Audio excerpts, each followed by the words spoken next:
6,000 feet over the Bay of Biscay, the radio crackled with panic. Bandits, 11 o'clock high. Jesus, there's a dozen of them. The formation of Allied bombers stretched below like sitting ducks in the pre-dawn gloom, their engines straining under full combat loads. Above them, Messerschmitt Bf 109s peeled off in coordinated pairs, diving from the sun with methodical German precision. In the lead escort fighter, Captain Michael "Mickey" O'Reilly felt his crew chief's words echo in his memory. "That new pilot's lost his edge, sir. Been flying like an old woman since his last mission." Now, with 12 enemy fighters screaming down at 400 miles per hour and his own squadron scattered across 30 miles of hostile sky, O'Reilly was about to prove them all wrong. He throttled back, the one thing no fighter pilot should ever do when facing superior numbers. His wingman's voice cut through the static. "Mickey, what the hell are you doing?"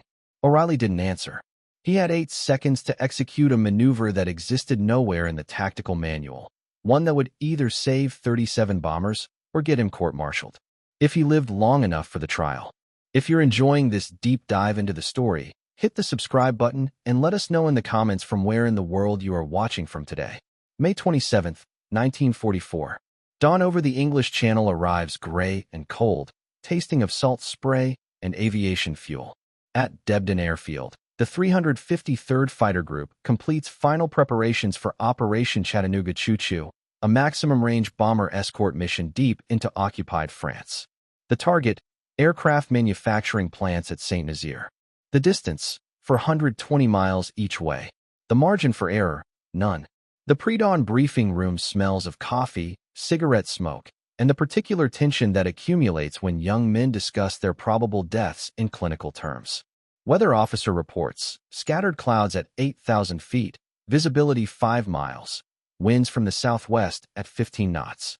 Intelligence officer displays reconnaissance photographs showing heavy flak concentrations around the target and confirmed presence of JG-2 Richthofen, veteran Luftwaffe pilots flying the latest variant Messerschmitt Bf 109GS. 37B, 24 Liberators sit on the hard stands of nearby Shipdam Airfield, their bomb bays loaded with 500-pound general-purpose bombs. Each aircraft carries 2,700 gallons of fuel, enough for 8 hours of flight at cruise power. The bombers will fly without fighter escort for the first 200 miles, pick up P-47 Thunderbolts over the French coast, then transition to P-51 Mustangs for the deep penetration portion. The mathematics are unforgiving. If the escort fighters arrive even 5 minutes late, the bomber stream will face German interceptors alone. The sound of the war has changed since 1943. Gone are the improvised tactics and desperate scrambles of the early bombing campaign. By May 1944, the combined bomber offensive has evolved into industrial warfare, massive formations, precise timing, coordinated fighter sweeps. But the Luftwaffe has evolved too. German pilots now use radar-directed interceptions, concentrated formations, and head-on attacks that exploit the bomber's weakest defensive zone.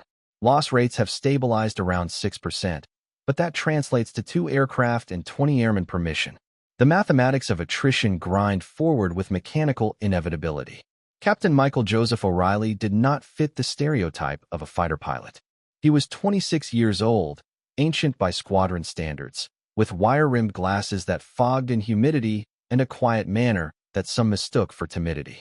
Born in Scranton, Pennsylvania in 1917, the son of a locomotive engineer, O'Reilly grew up watching steam engines convert coal into motion through precise mechanical principles.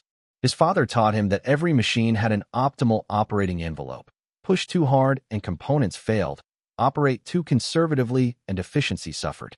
The lesson would prove prophetic. O'Reilly studied mechanical engineering at Penn State before the war, fascinated by the emerging field of aerodynamics. His senior thesis analyzed prop wash effects on wing loading during high-angle-of-attack maneuvers, theoretical work that most classmates dismissed as impractical.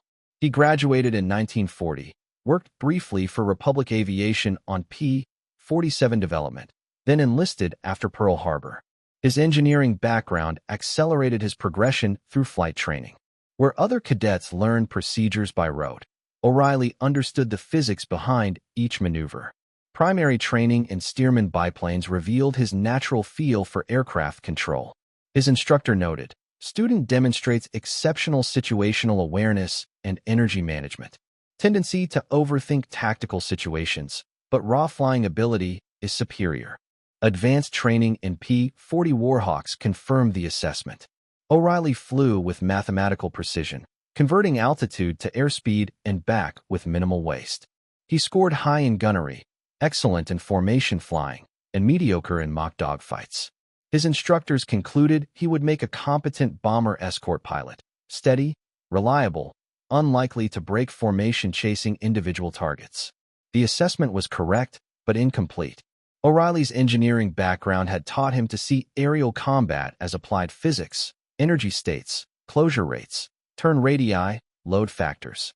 While other pilots relied on instinct and aggression, he calculated. The approach seemed academic until combat proved that survival often depended on who understood the variables better. If this history matters to you, tap like and subscribe.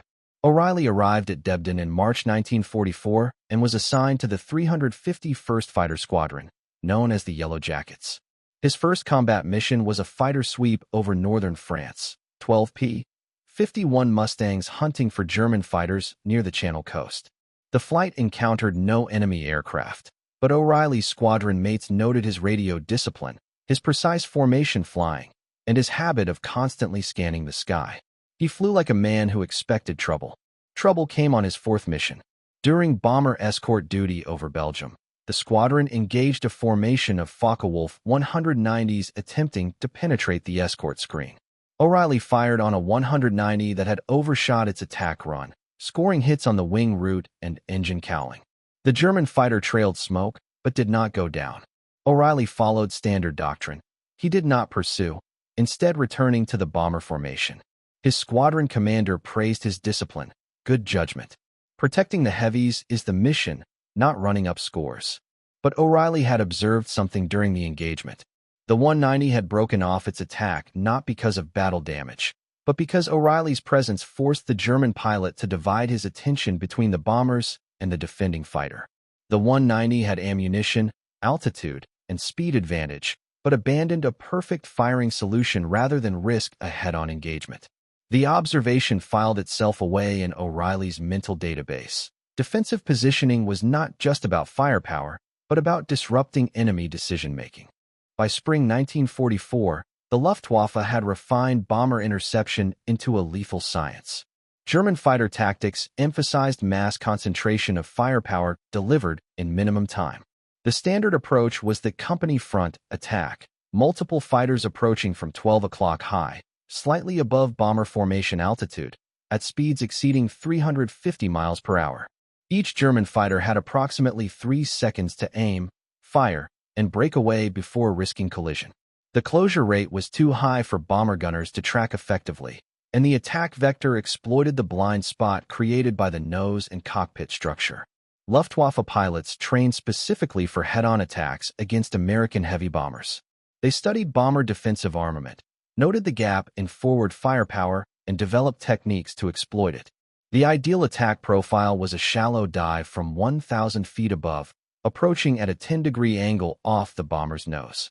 This presented the smallest possible target to defensive gunners while maximizing the attacker's firing time. A skilled German pilot could place sustained fire on a bomber for 2 to 3 seconds, enough to destroy engines, rupture fuel tanks, or kill the crew. The numbers were stark. B-24s and B-17s mounting frontal attacks faced approximately 10% loss rates when engaged by experienced German fighter units. The bomber's forward defensive armament consisted of a single-nose turret with twin .50 caliber machine guns. The turret could traverse approximately 60 degrees left and right, 45 degrees up and down. Against a fighter approaching at 400 miles per hour closure speed, the gunner had less than 5 seconds to acquire, track, and fire. Hit probability under these conditions was estimated at less than 2%. German pilots understood the mathematics. They approached in formations of 6 to 8 aircraft, timed to arrive simultaneously from slightly different angles. Even if 1 or 2 fighters missed their firing passes, The remaining aircraft would saturate the target zone with cannon and machine gun fire. The B-24's aluminum skin provided no protection against 20mm cannon rounds. A single hit in the wing root could sever control cables. 3 hits in the fuselage could kill the entire crew. Allied escort fighters faced their own mathematical constraints. Standard doctrine called for escorts to patrol approximately 5,000 feet above and 2,000 yards ahead of the bomber formation. This positioning allowed early interception of climbing German fighters, but created a time-distance problem. If German fighters approached from below bomber altitude, an increasingly common tactic, escort fighters had to dive from 5,000 feet while simultaneously accelerating to intercept. The geometry often resulted in the escorts arriving too late or too far out of position to disrupt the attack. Fighter pilots were trained to maintain formation discipline and avoid being drawn into individual combats. The mission was bomber protection, not air-to-air victories. But the defensive doctrine assumed that the mere presence of escort fighters would deter German attacks. In practice, experienced Luftwaffe pilots had learned to time their approaches to exploit gaps in escort coverage or to engage the escorts directly, drawing them away from the bombers. The tactical problem was fundamental. Bombers flying predictable courses at predictable speeds were inherently vulnerable to fighters that could choose the time, place, and manner of attack. Escort fighters could improve the odds, but could not eliminate the vulnerability. German pilots who survived the early, chaotic period of the bombing campaign had evolved into skilled professionals who understood that attacking bombers was primarily an engineering problem. Calculate the approach angles, manage closure rates, deliver concentrated firepower, disengage before defensive systems could respond. By May 1944, Luftwaffe fighter units were reporting success rates approaching 30% on head-on attacks against unescorted bombers. Even with escort present, success rates remained above 15%. For bomber crews, this translated to a 1 in 7 chance of being shot down on any given mission where they encountered German fighters. Over a 25-mission tour, the odds of survival dropped below 50%. The mathematics were clear, inexorable, and ultimately unsustainable. The revelation came to O'Reilly not in combat, but during a routine training flight over East Anglia. He was practicing intercept geometry with another pilot, flying simulated head-on attacks against an imaginary bomber formation. The exercise was straightforward: approach from 12 o'clock high, establish a firing position, break away to avoid collision. Standard fighter tactics, drilled into every pilot since basic training. But O'Reilly's engineering background kept focusing on the energy relationships involved. A fighter diving at 400 miles per hour carried enormous kinetic energy that translated into devastating firepower, but also created constraints. The high closure speed that made head-on attacks effective also limited the attacker's options. Once committed to the dive, the German pilot had to follow a predictable flight path. Any deviation would either result in collision or loss of firing opportunity. O'Reilly began experimenting during training flights. Instead of maintaining the standard escort position, high and forward of the bomber formation, he practiced flying at bomber altitude, directly in front of the lead aircraft. His wingman initially assumed it was navigational error. "Mickey, you're too low. Climb back to escort altitude." But O'Reilly was testing a theory. From the bomber's perspective, an escort fighter position directly ahead looked like a navigational hazard. From an attacking fighter's perspective, it looked like an armed opponent positioned for a head-on engagement. The psychological effect was immediate and decisive. During practice runs, pilots approaching the formation would break off their attacks rather than risk collision with the defending fighter. O'Reilly refined the technique over several training flights.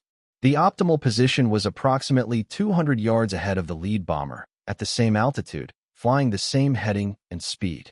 The defending fighter became a moving obstacle that forced attacking aircraft to choose between maintaining their attack profile or avoiding collision. Most chose survival over mission completion. But the technique violated fundamental fighter doctrine. Escort fighters were supposed to maintain altitude advantage and freedom of maneuver. Flying at bomber speed and altitude surrendered both advantages. It also placed the defending fighter at extreme risk. Any miscalculation would result in collision with either the bombers or attacking aircraft.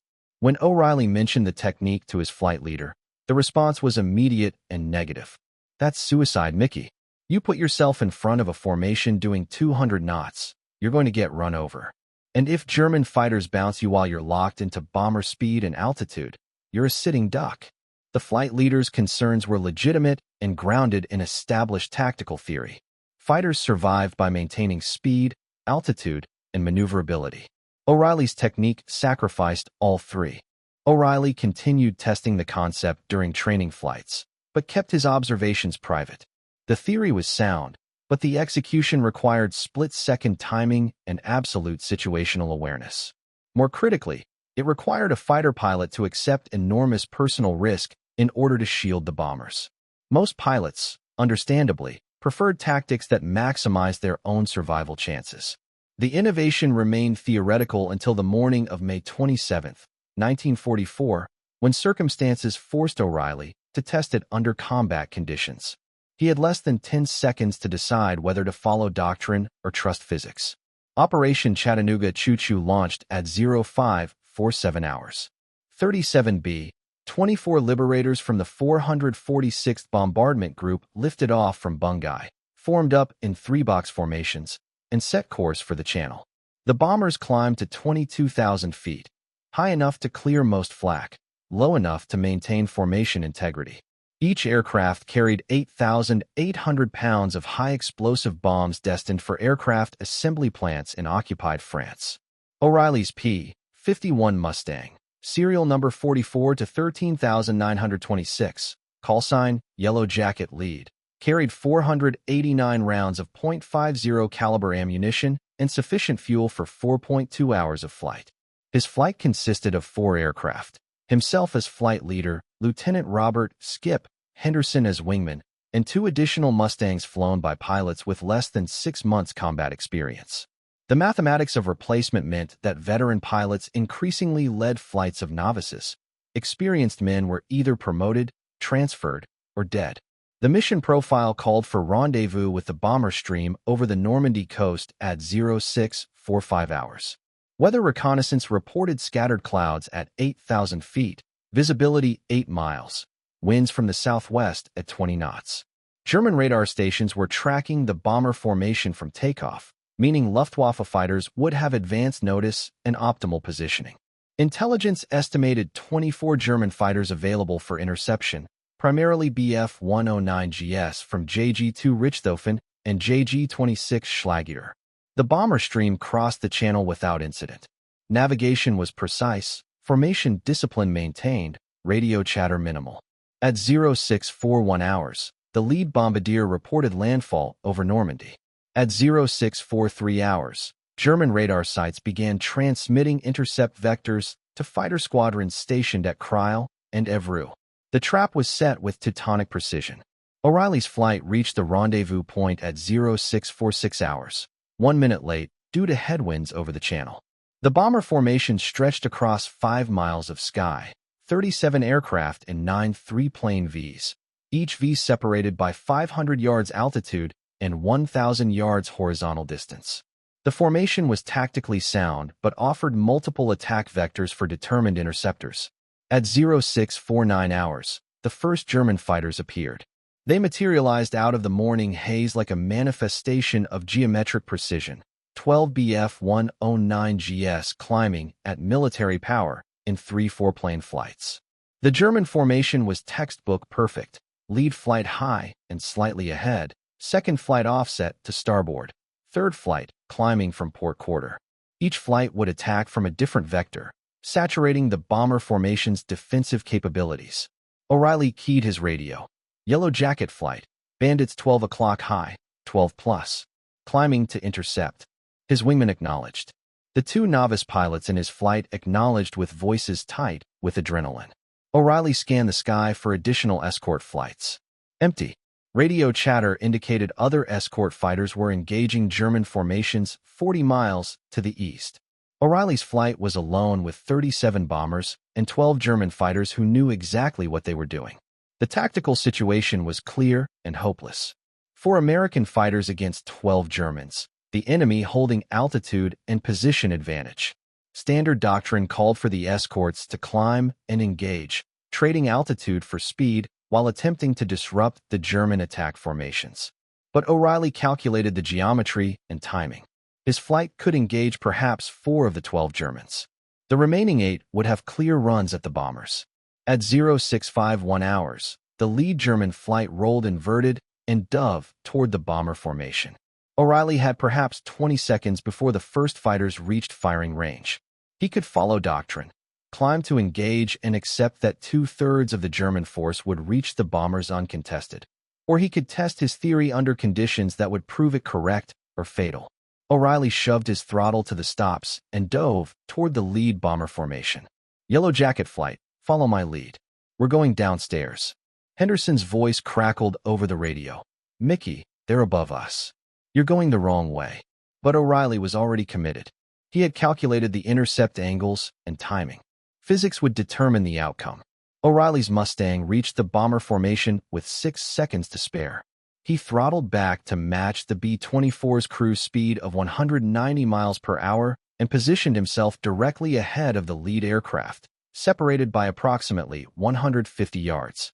From the bomber crew's perspective, O'Reilly's fighter filled their windscreen like a protective shield.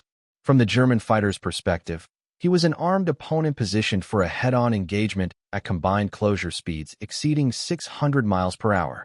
The lead German flight, Hauptmann Klaus Mayatusch leading 3 Bf-109GS from JG-26, approached the bomber formation at 400 miles per hour in a shallow dive. Mayatusch was a veteran with 37 confirmed kills, most against American heavy bombers. He had perfected the head-on attack during 18 months of combat over Western Europe. His approach was textbook: 10 degrees off the bomber's nose, slight dive angle to maximize firing time, coordination with his wingmen to saturate the target zone. At 800 yards range, Mayatusch lined up his shot. The lead B-24 was perfectly positioned in his gun sight, its engines and cockpit area clearly defined. He armed his 20mm cannon and prepared to fire. Then he saw O'Reilly's Mustang. The American fighter sat directly in Mayatusch's firing solution, nose pointed at the German formation, guns armed and tracking. At 600 miles per hour closure speed, both aircraft would meet in 4 seconds. Mayatusch could maintain his attack run and accept a head-on engagement with an armed fighter, or break off and seek a different approach vector. He broke left. Mayatusch's wingmen followed their leader's evasive maneuver. The entire German flight abandoned their attack run rather than risk collision with O'Reilly's Mustang. 3 perfectly positioned fighters with clear firing solutions chose survival over mission completion. The lead bomber formation flew unscathed through the planned killing zone. But the German attack was coordinated from 3 vectors.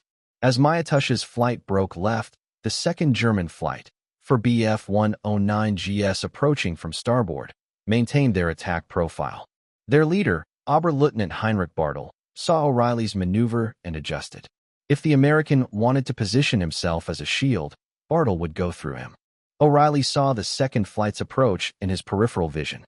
For fighters in line astern, diving at 45 degrees, committed to their attack.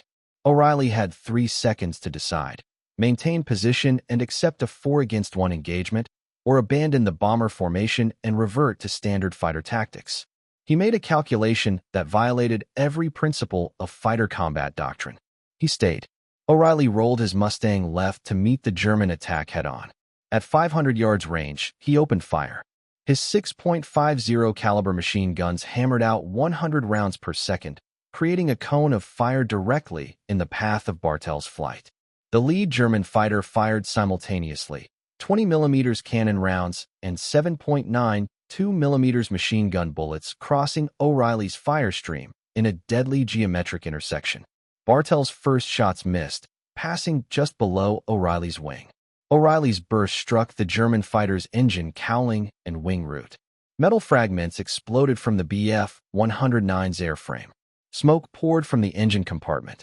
Bartel pulled up sharply, his aircraft trailing a black streamer of burning oil.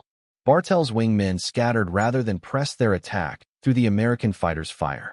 One pulled up and right. One dove below the bomber formation. One broke off completely and headed for home with a damaged oil cooler.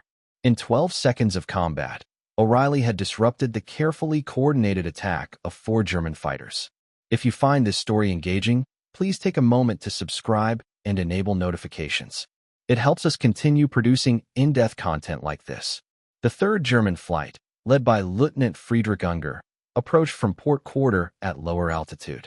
Unger was less experienced than Mayatush or Bartel, only 12 kills over 6 months of combat, but he understood tactical flexibility. If the American fighter wanted to position himself as a stationary target, Unger would oblige him. The German flight climbed toward O'Reilly's altitude, approaching from behind and below the bomber formation. O'Reilly's wingman, Lieutenant Henderson, saw the threat developing. "Mickey, for bandits climbing from 7 o'clock low. They've got angle on you." Henderson was positioned 1,000 yards to starboard, too far to intervene directly. The two novice pilots in the flight were engaging scattered German aircraft at higher altitude.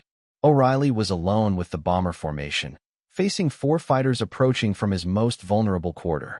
Standard fighter tactics called for O'Reilly to break away, gain altitude, and engage the German fighters with speed and maneuverability advantage. But breaking away would abandon the bomber formation to attack from the remaining German aircraft. O'Reilly made another calculation that should have been fatal. He reversed his turn, placing his aircraft in a climbing spiral that maintained his position ahead of the bomber formation while presenting his guns toward the approaching Germans. The maneuver was aerodynamically marginal, a climbing turn at bomber cruise speed, with German fighters approaching at nearly twice his airspeed. O'Reilly's Mustang was at the edge of its flight envelope, on the verge of stalling, but positioned to fire.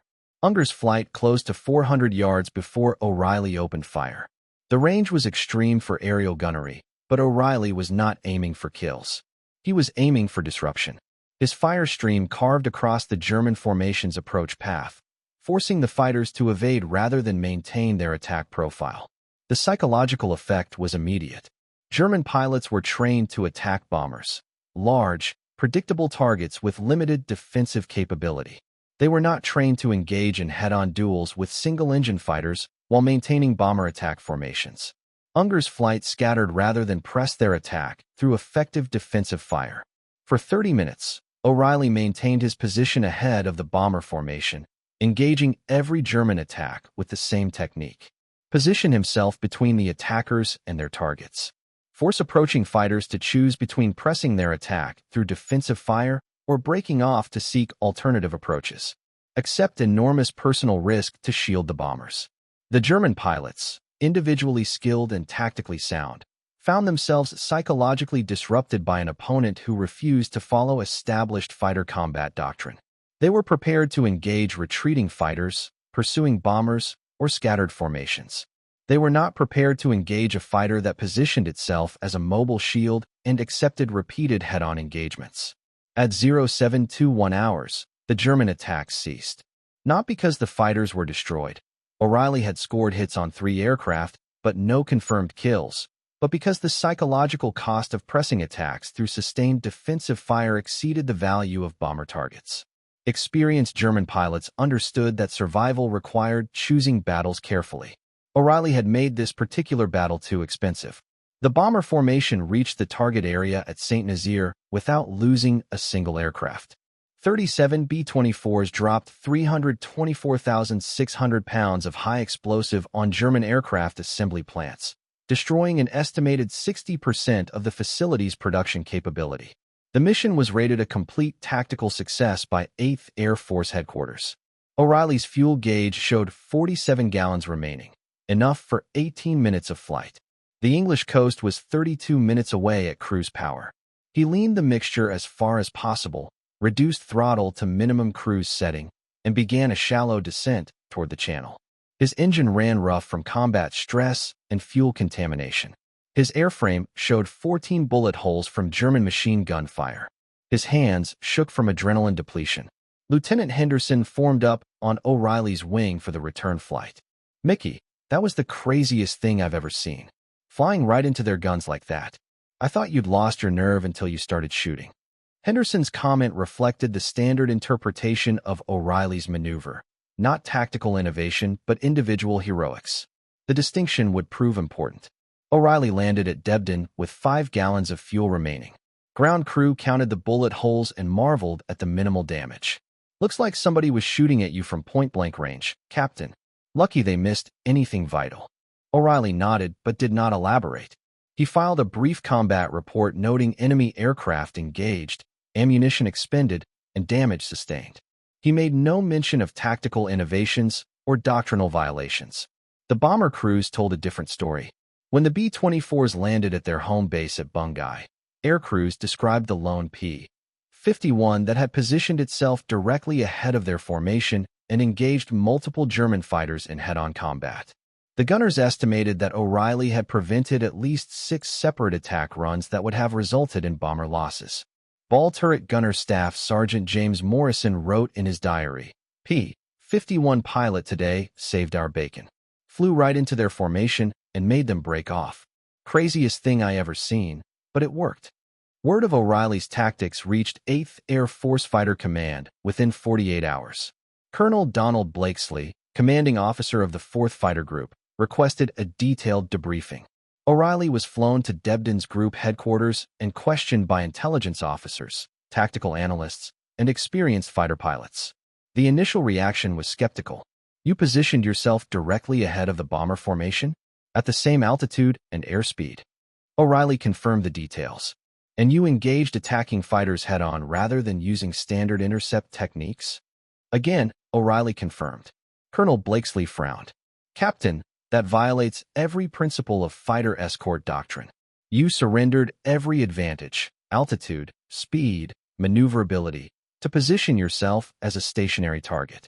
O'Reilly's response was characteristically analytical. Sir, I calculated that disrupting German attack formations was more valuable than maximizing individual fighter survivability. The physics are straightforward. An attacking fighter approaching at 400 miles per hour has limited ability to adjust its flight path. Positioning a defensive fighter directly in the attack vector forces the attacker to choose between collision and mission abandonment. Most pilots choose survival. The debriefing lasted 4 hours. O'Reilly answered questions about timing, positioning, fuel consumption, ammunition expenditure, and risk assessment. He drew diagrams illustrating approach vectors and engagement geometry. He calculated closure speeds and reaction times. He presented his technique not as heroics, but as applied physics. Colonel Blakesley remained unconvinced but authorized limited testing of O'Reilly's concept. 2 experienced fighter pilots would attempt to replicate the technique during training exercises with bomber formations. The tests would evaluate tactical effectiveness while minimizing risk to operational missions. Flight testing began the following week. Captain Robert Johnson, an ace with 27 confirmed kills, flew the first test mission. His assessment was blunt. The technique works, but it's suicide. You're a sitting duck if more than 4 fighters attack simultaneously. And if you miscalculate the timing by even 2 seconds, you're going to collide with either the bombers or the attacking fighters. Additional testing by other experienced pilots confirmed Johnson's assessment. The technique was tactically effective but operationally unsustainable. It required exceptional situational awareness, precise timing, and acceptance of extreme personal risk. Most importantly, it was not scalable. It worked for individual fighters protecting small bomber formations, but could not be applied to large-scale escort operations. 8th Air Force Fighter Command filed O'Reilly's technique in the category of individual tactical innovations, methods that worked for specific pilots under specific circumstances but were not suitable for general application. The official assessment noted, Captain O'Reilly's positioning technique demonstrates the value of aggressive defensive tactics. However, the extreme risk to the defending fighter makes the technique unsuitable for standard operations. But the technique found unofficial adoption among experienced escort pilots. Word spread through ready rooms and flight lines. There was a method for disrupting German head-on attacks that went beyond standard intercept procedures. Pilots began experimenting with variations, positioning slightly ahead of bomber formations, accepting closer engagements with attacking fighters, prioritizing disruption over individual kills. The cumulative effect became measurable within 6 weeks. Bomber loss rates on missions with fighter escort decreased from 4.2% to 2.8% during June and July 1944. The reduction was attributed to multiple factors including improved escort coordination, better intelligence on German fighter tactics, and gradual attrition of experienced Luftwaffe pilots. But fighter squadron commanders noted increased aggressiveness among escort pilots and greater willingness to engage in close-range defensive combat. German intelligence reports from captured pilots referenced American fighters that refused to maintain safe distances and engaged in suicidal head-on attacks. Luftwaffe tactical analysis noted that American escort pilots were becoming more willing to accept individual risk to protect bomber formations. The reports recommended adjusting German attack procedures to account for increasingly aggressive American defensive tactics. The strategic impact of O'Reilly's innovation extended beyond individual mission results. By demonstrating that aggressive defensive positioning could disrupt coordinated German attacks, he influenced the evolution of escort fighter doctrine throughout the final year of the European Air War. Fighter command incorporated elements of O'Reilly's technique into advanced escort training. Student pilots learned to position themselves closer to bomber formations, to accept head-on engagements with attacking fighters, and to prioritize mission protection over individual survival. The training did not advocate O'Reilly's extreme positioning. Flying directly ahead of bomber formations remained too dangerous for general application, but emphasized the principle of aggressive defensive action. The psychological impact on German fighter tactics was equally significant. Luftwaffe pilots found American escort fighters increasingly difficult to predict. Where German pilots once expected defensive fighters to maintain altitude and maneuverability advantages, they now encountered escorts willing to position themselves as shields and engage in disadvantageous combat. The uncertainty forced German commanders to allocate additional fighters to escort suppression, reducing the number available for direct bomber attacks. Statistical analysis conducted by 8th Air Force Headquarters in September 1944 showed measurable changes in German attack patterns. Head-on attacks decreased from 68% of total interceptions in May 1944 to 41% in August 1944. German pilots increasingly adopted beam attacks and rear-quarter approaches that offered lower hit probabilities but reduced risk of head-on engagement with defending fighters.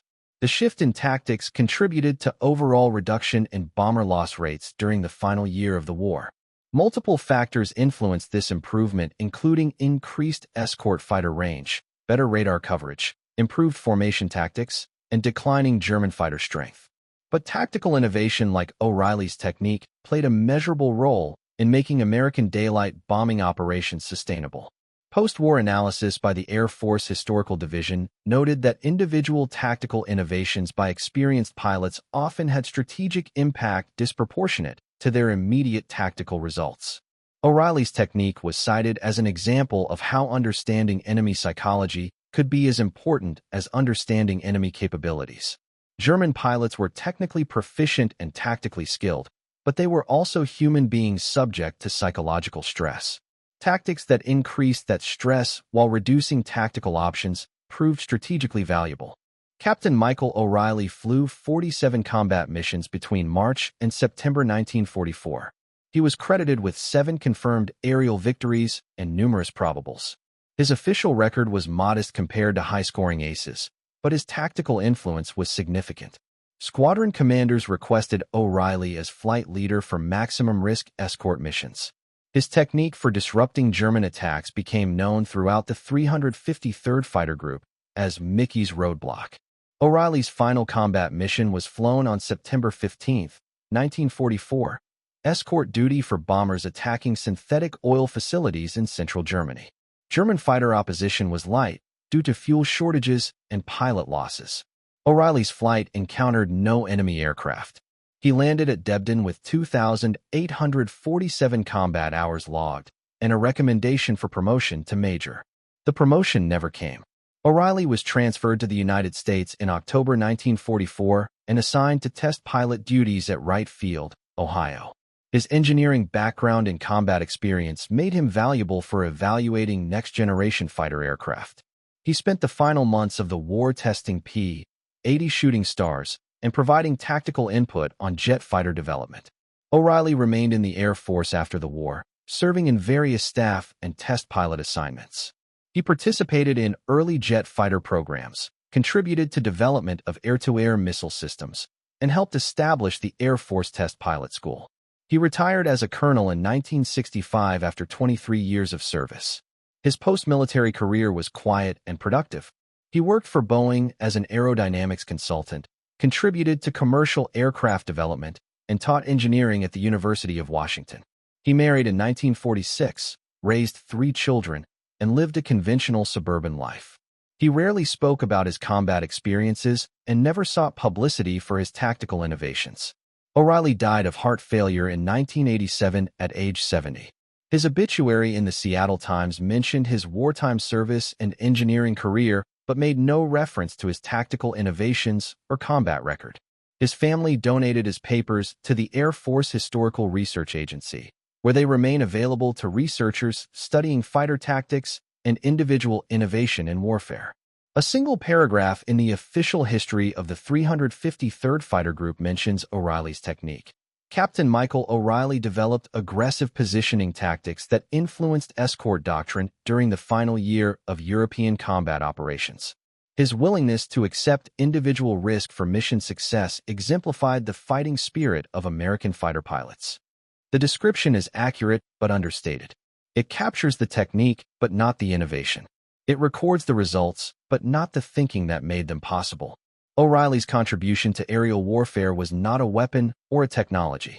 It was an idea, the understanding that defensive tactics could be psychologically disruptive as well as physically effective.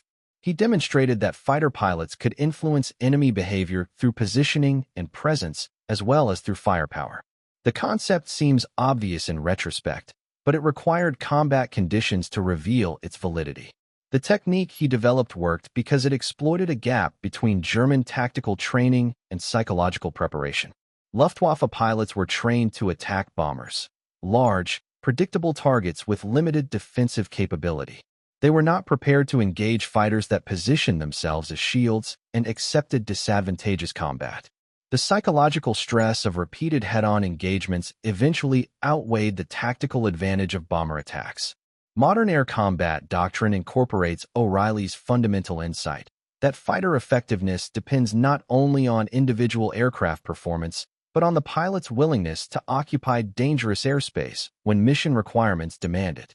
The principle appears in training manuals as aggressive defensive positioning, the concept that defensive fighters can influence attacker behavior through psychological as well as physical means. O'Reilly's legacy is visible in contemporary air combat tactics. Fighter pilots learn to position themselves between threats and defended assets, to accept unfavorable engagement conditions when necessary, and to prioritize mission success over individual safety. The specific technique he developed, flying directly ahead of bomber formations, proved too dangerous for widespread adoption. But the principle behind the technique became foundational to fighter doctrine. There is a photograph of O'Reilly taken in September 1944, just before his transfer back to the United States. He stands beside his P-51 Mustang, flight helmet tucked under his arm, parachute harness loose around his shoulders. His expression is serious, thoughtful, perhaps slightly tired. He looks like what he was, an engineer who had learned to apply physics principles under combat conditions. He never wrote about his experiences. He left no memoir, no tactical manual, no philosophical treatise on combat innovation. His contribution exists in squadron histories, in tactical manuals, in the accumulated wisdom of fighter pilots who learned that sometimes the most effective weapon is not the machine, but the mind that dares to use it differently. The bombers O'Reilly protected on May 27, 1944, delivered their ordnance successfully and returned to England without loss. The crews survived the war, returned to civilian life, and lived ordinary lives made possible by extraordinary moments of tactical innovation. Some named their children after him. Most never learned his name. All owed their survival to a fighter pilot who understood that courage without calculation was merely noise, while calculation without courage was merely theory. Only together could they change the outcome. Only together could they stop 12 interceptors cold at dawn. Thank you for watching. For more detailed historical breakdowns, check out the other videos on your screen now and don't forget to subscribe.